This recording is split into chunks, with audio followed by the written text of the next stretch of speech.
আসসালামু আলাইকুম viewers, welcome back to my channel Afroza's cooking ওয়ালা। আমার আজকের রেসিপি হচ্ছে বিয়েবাড়ির মজাদার জর্দা। আমার মতো যারা এই বিয়েবাড়ির জর্দাটা পছন্দ করেন তাদের কাছে নিশ্চয়ই আজকের রেসিপিটা ভালো লাগবে। তাহলে চলুন শুরু করা যাক বিয়েবাড়ির জর্দা রেসিপি। জর্দার জন্য প্রথমে এখানে নিয়ে নিলাম 2 কাপ চিনি গুঁড়া চাল। আজকের জর্দাটা আমি চিনি গুঁড়া চাল দিয়ে করব। আর এই চালটাকে আমি পানি দিয়ে ভিজিয়ে রাখবো প্রায় 30 মিনিট। এভাবে ভিজিয়ে রাখলে জর্দার রাইসটা একটু বেশি ঝরঝরে হয়ে থাকে। অবশ্যই ভিজিয়ে রাখার চেষ্টা করবেন। 30 মিনিট পর আমি চালটাকে ভালো করে ধুয়ে পানি ঝরিয়ে রাখবো।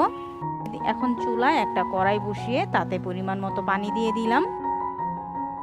পানির সাথে দিয়ে দিলাম 1 টেবিল চামচ সয়াবিন তেল,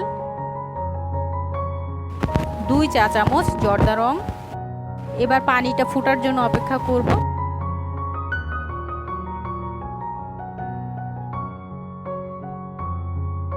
পানিটা ফুটতে শুরু করেছে। এই পর্যায়ে দিয়ে দিব পানি ঝরিয়ে রাখা চালগুলো। চালগুলো আমি একদম সিদ্ধ করে ফেলবো না, প্রায় 7-8 মিনিট চুলায় জাল করব। আর চালটা 80% সিদ্ধ হবে, একদম সম্পূর্ণ সিদ্ধ হয়ে যাবে না।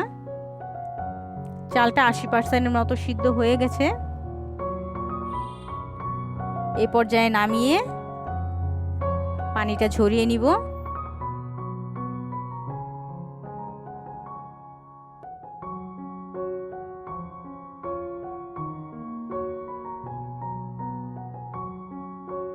এখন চুলায় একটা কড়াই বসিয়ে দিলাম আর জর্দাটা এখন রান্না করে নিব।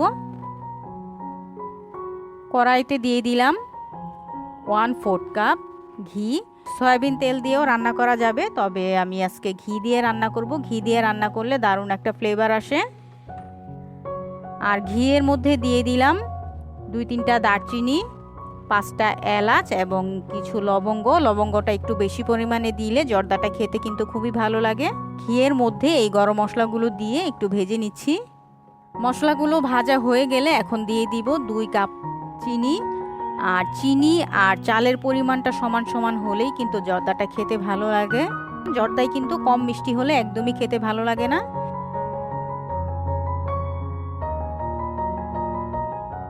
চিনির মধ্যে সামান্য একটু পানি দিয়ে দিলাম।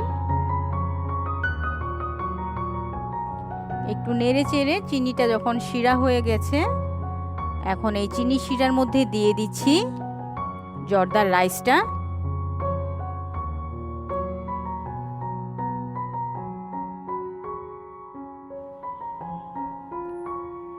আলতো হাতে চিনি শিরার সাথে রাইসটা মিশিয়ে দিচ্ছি। খুব বেশি নাড়াচাড়া করা যাবে না, যাতে রাইসগুলো গলে না যায়।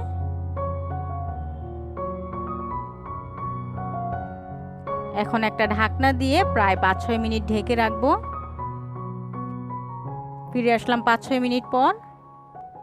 জর্দার রাইসের সাথে এখন অ্যাড করে দিব কিছু ড্রাই ফ্রুট। নিয়েছি মোরব্বা, কিশমিশ এবং কাঠবাদাম। আপনাদের পছন্দ মতো যে কোনো ড্রাই ফ্রুট অ্যাড করে নিতে পারেন। জর্দার সাথে মোরব্বাটা খেতে খুবই ভালো লাগে। ড্রাই ফ্রুটগুলো নেড়েচেড়ে মিশিয়ে দিচ্ছি।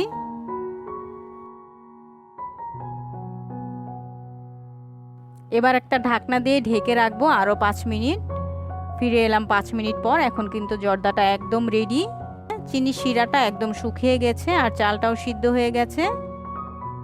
জর্দাটা একদম ঝরঝরে হয়েছে। খুব সহজে তৈরি হয়ে গেল মজাদার বিয়েবাড়ির জর্দা।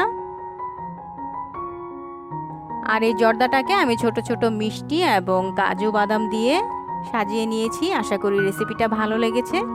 ভালো লাগলে একটা লাইক দিয়ে দিবেন। আর আমার চ্যানেলটি যারা সাবস্ক্রাইব করে আমার পাশে আছেন তাদেরকে অসংখ্য ধন্যবাদ। আর এখনও যারা সাবস্ক্রাইব করেননি তারা প্লিজ চ্যানেলটা সাবস্ক্রাইব করে আমাকে সাপোর্ট করে যাবেন। আজ এই পর্যন্তই। আবার চলে আসবো কোনো নতুন রেসিপি নিয়ে। আল্লাহ হাফেজ।